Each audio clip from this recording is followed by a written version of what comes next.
नमस्कार साथियों, दिव्य विज्ञान के YouTube चैनल में आपका स्वागत है। मेरा नाम है ग्रीस मिश्रा। दोस्तों, आज की हम वीडियो में बात करने वाले हैं उत्तराखंड LT 2024, जिसमें आज का महत्वपूर्ण टॉपिक है उत्तराखंड के अंतर्गत उत्तराखंड की जैव विविधता। तो उससे पहले हम बात कर लेते हैं, जैसा कि आपको पता है 5 जून को विश्व पर्यावरण दिवस मनाया गया है। तो इससे संबंधित भी हो सकता है कुछ क्वेश्चन हमारे एग्जाम में पूछे जाएं, तो इससे संबंधित महत्वपूर्ण फैक्ट हैं, इस पर हम बात करते हैं। तो आइए शुरू करते हैं। तो देखिए, विश्व पर्यावरण दिवस जो है प्रतिवर्ष 5 जून को मनाया जाता है। इसकी शुरुआत हुई थी 1972 में स्टॉकहोम, यानी कि जो कि स्वीडन में स्थित है, यहाँ पर जो है विश्व पर्यावरण दिवस की सबसे पहले शुरुआत 1972 में हुई थी, जिसमें पहला पर्यावरण सम्मेलन यहाँ पर आयोजित किया गया था स्टॉकहोम, स्वीडन में। इसमें जो देश शामिल थे, इस सम्मेलन में 119 देश शामिल थे, जिसको संयुक्त राष्ट्र महासभा द्वारा यहाँ पर आयोजित किया गया था। प्रथम बार यहाँ पर जो मनाया गया, उसके बाद यहाँ पर तो उसने कहा कि शुरुआत होगी 1972 स्टॉकहोम, स्वीडन में जो ये सम्मेलन हुआ था। यहाँ पर कहा गया कि हम प्रतिवर्ष 5 जून को विश्व पर्यावरण दिवस मनाएंगे। तो प्रथम बार यहाँ पर 5 जून 1974 में यहाँ पर इस विश्व पर्यावरण दिवस को मनाया गया। पर्यावरण संरक्षण अधिनियम लागू, ये अधिनियम लागू है। पर्यावरण संरक्षण अधिनियम लागू हुआ है 19 नवंबर 1986 से। महत्वपूर्ण डेट है, आप इसे ध्यान रखिएगा कि पर्यावरण संरक्षण अधिनियम कब लागू किया गया। ये लागू किया गया है 19 नवंबर 1986। इस वर्ष जो आपका पर्यावरण दिवस है, इसकी थीम क्या होने वाली है, ये एग्जाम में पूछा जा सकता है। तो विश्व पर्यावरण दिवस जो कि 5 जून को मनाया गया था, यहाँ पर उसकी जो थीम है वो है बीट प्लास्टिक पॉल्यूशन, यानी कि जो प्लास्टिक पॉल्यूशन है इसको ख़त्म करना। इसका 2023 का यहाँ पर थीम रखा गया था। इसी प्रकार से विश्व पर्यावरण दिवस जो कि 2024 है, इसकी मेज़बानी कौन कर रहा है? ये कर रहा है सऊदी अरब। इस जो है कार्यक्रम की यहाँ पर मेज़बानी कर रहा है। इसकी थीम 2024 की जो रखी गई है, वो रखी गई है भूमि बहाली। जो इससे पहले बीट प्लास्टिक था, ये जो है 2023 का था। 2024 की थीम रखी गई है भूमि बहाली, मरुस्थलीकरण और सूखा सहनशीलता। तो ये ध्यान रखिएगा, 2023 का अगर पूछेगा तो बीट प्लास्टिक पॉल्यूशन उसकी थीम रखी गई थी, और 2024 जो कि मेज़बान देश संयुक्त सऊदी अरब जो है इसकी मेज़बानी कर रहा है, और इसकी थीम है भूमि बहाली, मरुस्थलीकरण और सूखा सहनशीलता। इससे संबंधित महत्वपूर्ण पर्यावरण सम्मेलन हैं, तो इस पर बात कर लेते हैं। तो स्टॉकहोम सम्मेलन 1972 में किया गया था, और इसी में यहाँ पर UNEP संयुक्त राष्ट्र पर्यावरण कार्यक्रम, इसका जो है इसका भी निर्माण किया गया था। UNEP United Nation Environment Programme. तो इसकी जो है नींव भी 1972 के अंतर्गत ही रखी गई थी। इस वक्त जो है इसके जो कार्यकारी निदेशक हैं, ये भी पूछा जा सकता है। ये हैं आपके इंगर एंडरसन, पर्यावरण कार्यक्रम के कार्यकारी निदेशक हैं। इस चीज़ का भी आप ध्यान रखिएगा। इसी प्रकार रियो 20 सम्मेलन, यानी कि रियो में जो 20 देशों का जो सम्मेलन हुआ था, वो कब हुआ था? वो हुआ था 2012 में। वॉर्सो सम्मेलन, जिसे COP19 के नाम से जाना जाता है, ये 2013 में हुआ था। COP20 लीमा सम्मेलन के नाम से जाना जाता है, ये 2014 में हुआ था। पेरिस सम्मेलन COP21, ये 2015 में हुआ था। बाप मोरक्को सम्मेलन, ये COP22 के अंतर्गत है, और ये 2016 में हुआ था। बॉन सम्मेलन जर्मनी में COP23, ये 2017 में इसका आयोजन किया गया था। इसी प्रकार मैड्रिड सम्मेलन COP25, ये 2019 में, जबकि काटोबाई सम्मेलन पोर्टलैंड 24 2018 में जो है इसका आयोजन किया गया था। तो ये तो थे हमारे पर्यावरण, जो 5 जून को आपका विश्व पर्यावरण दिवस मनाया गया था, उससे संबंधित कुछ महत्वपूर्ण जो है फैक्ट, जो कि हमारे, क्योंकि जैव विविधता का जो है सीधा डायरेक्ट असर जो है पर्यावरण से होता है, तो विश्व पर्यावरण दिवस से इसमें क्वेश्चन पूछे जा सकते हैं। तो अब आते हैं हमारे मुख्य टॉपिक पर। तो यहाँ पर है उत्तराखंड जैव विविधता, बायोडाइवर्सिटी। तो सबसे पहले हम इसका सामान्य परिचय देखते हैं। तो जैव विविधता को हम 3 तरीके से बांट सकते हैं: आनुवंशिकता के आधार पर, यानी कि जीन के आधार पर, प्रजाति के आधार पर, स्पेसिस के आधार पर, और पारिस्थितिकी के आधार पर, यानी कि इकोलॉजी के आधार पर। तो 3 रूप से हम जैव विविधता को जो है इसका अध्ययन कर सकते हैं। तो सबसे पहले जीन के आधार पर, आनुवंशिकता के आधार पर जैव विविधता को जो है डिफाइन कर सकते हो। प्रजाति के आधार पर यानी कि स्पीसीज के आधार पर जैव विविधता को जो है इसका अध्ययन किया जा सकता है। परिस्थिति के आधार पर इकोलॉजी यानी कि इकोलॉजी के आधार पर हम जैव विविधता का क्या कर सकते हैं, अध्ययन कर सकते हैं। इसी प्रकार जैव विविधता शब्द सर्वप्रथम किसने दिया था? जो जैव विविधता शब्द है, बायोडाइवर्सिटी शब्द है, सर्वप्रथम ये दिया था वाल्टर जी रोजेन ने। तो जैव विविधता शब्द सर्वप्रथम वाल्टर जी रोजेन ने दिया था। इसी प्रकार जैव विविधता संरक्षण एक्ट कब पारित किया गया था? जो जैव विविधता संरक्षण एक्ट है ये 2002 में पारित किया गया था। इसी प्रकार जैव विविधता दिवस कब मनाया जाता है? तो जैव विविधता दिवस प्रतिवर्ष 22 मई को मनाया जाता है। तो इसको आप एक बार ध्यान रखना कि अगर क्वेश्चन आता है कि जैव विविधता को कितने आधार पर हम बांट सकते हैं, उसकी स्टडी कितने आधार पर कर सकते हैं, तो 3 आधार होते हैं उसके, जीन के आधार पर यानी आनुवंशिकता के आधार पर, प्रजाति के आधार पर स्पीसीज के आधार पर, और पारिस्थितिकी के आधार पर यानी कि इकोलॉजी के आधार पर। जैव विविधता यानी बायोडाइवर्सिटी सर्वप्रथम दिया था वाल्टर जी रोजेन ने, और जैव विविधता संरक्षण एक्ट जो पारित हुआ था 2002 में पारित हुआ था। इसी प्रकार जैव विविधता दिवस कब मनाया जाता है? ये मनाया जाता है 22 मई को। अब बढ़ते हैं आगे, जैव विविधता संरक्षण। तो जैव विविधता संरक्षण, अब जैव विविधता आपको पता है आपके आसपास जो भी यहाँ पर डाइवर्सिटी है, आपके आसपास जो भी है डाइवर्सिटी हो रही, तो उसको आप कैसे उसका संरक्षण करते हैं? तो हम इसका जो संरक्षण है 2 आधार पर करते हैं, स्थानिक आधार पर और अन्यत्र आधार पर। तो अन्यत्र आधार पर हम नहीं पढ़ेंगे। क्यों नहीं पढ़ेंगे? क्योंकि ये विश्व स्तर की बात हो जाती है, हमने छोटे स्तर पर देखना है। यहाँ पर उत्तराखंड के उसमें हमने पढ़ना है। तो जैव आरक्षित क्षेत्र इसके अंतर्गत आते हैं, जिनमें भारत में 18 जैव मंडल आरक्षित क्षेत्र हैं, जबकि उत्तराखंड में 1 जैव मंडल आरक्षित क्षेत्र है। तो ध्यान रखिएगा, जैव विविधता संरक्षण को 2 आधार पर हम क्या कर सकते हैं, इसका अध्ययन करते हैं कि स्थानिक आधार पर, अन्यत्र आधार पर। अन्यत्र में हमारा जो है देश के बाहर की चीज़ें आएंगी, और स्थानिक में हमारा आएगा भारत और उत्तराखंड। और हमने भारत में भी नहीं देखना है, हमने उत्तराखंड पर देखना है। तो उत्तराखंड पर 1 जैव मंडल आरक्षित क्षेत्र है, जबकि भारत में 18 जैव मंडल आरक्षित क्षेत्र हैं। अब बढ़ते हैं आगे।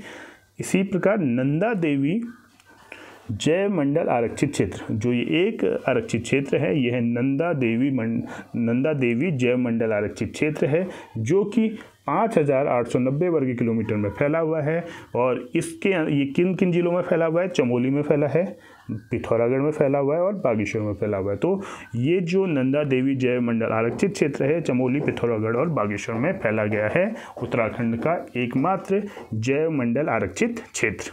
इसके अंतर्गत 2 राष्ट्रीय उद्यान भी आते हैं। तो ये जैव मंडल है, इसके अंतर्गत क्या आते हैं? 2 राष्ट्रीय उद्यान आते हैं, जिनमें पहला आता है फूलों की घाटी, वैली ऑफ फ्लावर राष्ट्रीय उद्यान, जिसको 2005 में वर्ल्ड हेरिटेज यानी कि विश्व विरासत में शामिल किया गया था। जबकि दूसरा है नंदा देवी राष्ट्रीय उद्यान, जिसको यूनाइटेड नेशन ने 1988 में यहाँ पर वर्ल्ड हेरिटेज यानी कि विश्व विरासत में शामिल किया गया था। तो जो उत्तराखंड में एकमात्र जैव मंडल आरक्षित क्षेत्र है, जिसका क्षेत्रफल 5890 वर्ग किलोमीटर है, जो कि 3 जिलों चमोली, पिथौरागढ़ और बागेश्वर में फैला हुआ है। इसके अंतर्गत 2 राष्ट्रीय उद्यान आते हैं, पहला फूलों की घाटी और दूसरा आता है नंदा देवी राष्ट्रीय उद्यान। फूलों की घाटी जो राष्ट्रीय उद्यान है, ये 2005 में विश्व विरासत में शामिल हुआ है, जबकि नंदा देवी राष्ट्रीय उद्यान 1988 में यूनाइटेड नेशन द्वारा वर्ल्ड हेरिटेज यानी कि विश्व विरासत में से शामिल किया गया था। तो ये बहुत इंपॉर्टेंट है, इसका आप ध्यान रखिएगा। इसी प्रकार यूनेस्को, आपने सुना होगा यूनेस्को, जिसका फुल फॉर्म है, अगर आप इसे यूनेस्को बोलेंगे तो UNESCO, इसका फुल फॉर्म अगर आपको पूछता है एग्जाम में तो पूछा जा सकता है United Nation education scientific and cultural organisation. यानी कि ये एक ऐसा ऑर्गेनाइजेशन है जिसमें एजुकेशन की बात होती है, साइंटिफिक जो है चीज़ों की बात होती है और कल्चरल की बात होती है। तो ये एक यूनेस्को एक संस्था है जिसका फुल फॉर्म है United Nation education scientific and cultural organisation, जिसका मुख्यालय पेरिस फ्रांस में है और इसकी स्थापना 4 नवंबर 1945 में की गई थी। तो बहुत इंपॉर्टेंट है, यूनेस्को की स्थापना 4 नवंबर 1945 में की गई थी, जिसका मुख्यालय पेरिस में है और इसका जो फुल फॉर्म है वो है United Nation education scientific and cultural organisation में।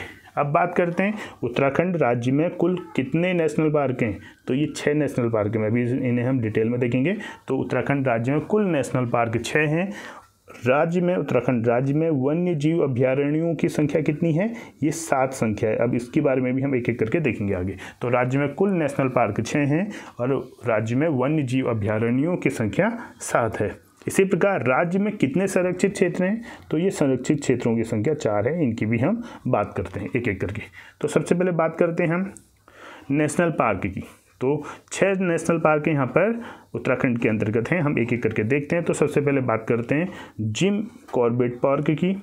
जो जिम कॉर्बेट नेशनल पार्क है, इसकी स्थापना 1936 में हुई थी और इसका क्षेत्रफल 520 वर्ग किलोमीटर है। गोविंद नेशनल पार्क, इसकी स्थापना 1980 में हुई थी और इसका जो क्षेत्रफल है वो है 472 स्क्वायर किलोमीटर। इसी प्रकार नंदा देवी नेशनल पार्क है, ये 1982 में इसकी स्थापना हुई थी और इसका जो क्षेत्रफल है वो है 624 वर्ग किलोमीटर। इसी प्रकार फूलों की घाटी 1982 में इसकी स्थापना की गई थी और इसका क्षेत्रफल है 87 वर्ग किलोमीटर। राजाजी नेशनल पार्क, इसकी स्थापना 1983 में की गई थी और इसका क्षेत्रफल है 820 वर्ग किलोमीटर। और अंत में गंगोत्री नेशनल पार्क, ये 1989 में इसको स्थापित किया गया था और इसका क्षेत्रफल है 2390। तो कुल मिला के 6 यहाँ पर नेशनल पार्क हैं। Jim Corbett national park, Govind national park, Nanda Devi national park, फूलों की घाटी, Rajaji national park, Gangotri national park. तो इसमें से क्वेश्चन पूछा जा सकता है कि जो उत्तराखंड में जो नेशनल पार्क है, ये इसमें सबसे बड़ा नेशनल पार्क कौन सा है क्षेत्रफल की दृष्टि से, तो उसमें आएगा गंगोत्री नेशनल पार्क। और अगर सबसे छोटा पूछेगा तो उसमें आएगा फूलों की घाटी। तो ये पूछा जा सकता है। और सबसे जो पुराना अगर हम बात करेंगे, यानी सबसे प्राचीन जो नेशनल पार्क है वो है जिम कॉर्बेट नेशनल पार्क। तो आप इसे एक तो पूरा ऐसे करके याद करिए। और 6 कुल मिला के 6 नेशनल पार्क हैं। सबसे बड़ा गंगोत्री नेशनल पार्क है 2390 वर्ग किलोमीटर। सबसे छोटा फूलों की घाटी है जो नेशनल पार्क है, 87 वर्ग किलोमीटर इसका क्षेत्रफल है। और सबसे पुराना अगर पूछेगा तो वो आएगा जिम कॉर्बेट नेशनल पार्क, जो कि 1936 में इसकी स्थापना की गई थी। अब बढ़ते हैं आगे। अब यहाँ पर इसमें प्रश्न पूछा जा सकता है कि किस नेशनल पार्क से देश का पहला टाइगर प्रोजेक्ट 1 अप्रैल 1973 को शुरू किया गया था। ये भी बहुत इंपॉर्टेंट प्रश्न है कि जो 6 नेशनल पार्क थे, इनमें से ऐसा कौन सा नेशनल पार्क है जिसमें पहला टाइगर प्रोजेक्ट जिसे 1 अप्रैल 1973 को शुरू किया गया था, वो कौन सा है। तो उसका आंसर है जिम कॉर्बेट नेशनल पार्क। इसी प्रकार पश्चिमी रामगंगा नदी किस नेशनल पार्क के मध्य से होकर बहती है। जो पश्चिमी रामगंगा नदी है ये बहती है जिम कॉर्बेट नेशनल पार्क से। फूलों की घाटी जो नेशनल पार्क के से विश्व विरासत में कब शामिल किया गया था, ये किया गया था 2005 में। इसी प्रकार से उत्तराखंड वन्य जीव संरक्षण प्रशिक्षण केंद्र कहाँ स्थित है। उत्तराखंड वन्य जीव संरक्षण प्रशिक्षण केंद्र ये स्थित है कालागढ़ में। तो ये प्रश्न भी बहुत इंपॉर्टेंट अपने आप में हो जाते हैं। अब हम बात करते हैं वन्य जीव अभ्यारण्य की। अब देखिए वन्य जीव अभ्यारण्य है, अब इसकी स्थापना सबसे पहले देखते हैं, फिर उसके बाद देखेंगे कि जो है इनका क्षेत्रफल क्या है। अब एक उसमें स्लाइड में नहीं आ रहा था तो हमने इसे अलग अलग किया हुआ है। तो वन्य जीव अभ्यारण्य 7 वन्य जीव अभ्यारण्य उत्तराखंड के अंतर्गत है, जिनमें गोविंद अभ्यारण्य, केदार अभ्यारण्य, अस्कोट अभ्यारण्य, सोन नदी अभ्यारण्य, बिनसर वन्य जीव विहार, मसूरी वन्य जीव विहार और नंधौर वन्य जीव विहार इसके अंतर्गत आते हैं। तो सबसे पहले बात करते हैं गोविंद अभ्यारण्य की। इसकी स्थापना 1955 में हो गई थी। केदारनाथ अभ्यारण्य ये 1972 में इसकी स्थापना हुई है। अस्कोट अभ्यारण्य ये 1986 में इसकी स्थापना हुई है। सोन नदी अभ्यारण्य 1987 में इसकी स्थापना हुई है। बिनसर वन्य जीव विहार ये 1988 में इसकी स्थापना हुई है। मसूरी वन्य जीव विहार 1993 में इसकी स्थापना हुई है। और अंत में नंधौर वन्य जीव विहार इसकी स्थापना 2012 में हुई है। तो इस में जो है क्वेश्चन आ सकता है कि सबसे पुराना वन्य जीव अभ्यारण्य कौन सा है। तो सबसे पुराना वन्य जीव अभ्यारण्य अपने आप में गोविंद अभ्यारण्य है, जिसकी स्थापना 1955 में हुई थी। और जो सबसे नया है उसकी बात करते हैं तो वो है नंधौर वन्य जीव विहार, जो कि 2012 में इसकी स्थापना होती है। अब क्षेत्रफल की बात करते हैं। सबसे पहले बात करते हैं गोविंद अभ्यारण्य। इसका जो क्षेत्रफल है वो है 485 वर्ग किलोमीटर, यानी गोविंद अभ्यारण्य का जो क्षेत्रफल है 485 वर्ग किलोमीटर है। केदारनाथ अभ्यारण्य, इसका जो क्षेत्रफल है 967 वर्ग किलोमीटर है। अस्कोट अभ्यारण्य 599 वर्ग किलोमीटर। सोना नदी, इसका जो क्षेत्रफल है 269 स्क्वायर किलोमीटर। विंसर वन्यजीव विहार, ये जो है 47 वर्ग किलोमीटर। मसूरी वन्यजीव विहार 11 वर्ग किलोमीटर और नंधौर वन्यजीव विहार, इसका जो क्षेत्रफल है वो 270 वर्ग किलोमीटर है। तो सबसे बड़ा अगर हम बात करेंगे कि वन्यजीव अभ्यारण्य कौन सा है, तो उसमें आता है केदारनाथ अभ्यारण्य। ये जो है सबसे बड़ा क्षेत्रफल के आधार पर सबसे बड़ा जो है वन्यजीव अभ्यारण्य है, और सबसे छोटा वन्यजीव अभ्यारण्य अपने आप में मसूरी वन्यजीव विहार है, जो कि 11 वर्ग किलोमीटर के अंतर्गत फैला हुआ है। तो ये 7 वन्यजीव अभ्यारण्य के बारे में हमने इस वीडियो में आपको बताया। बढ़ते हैं आगे।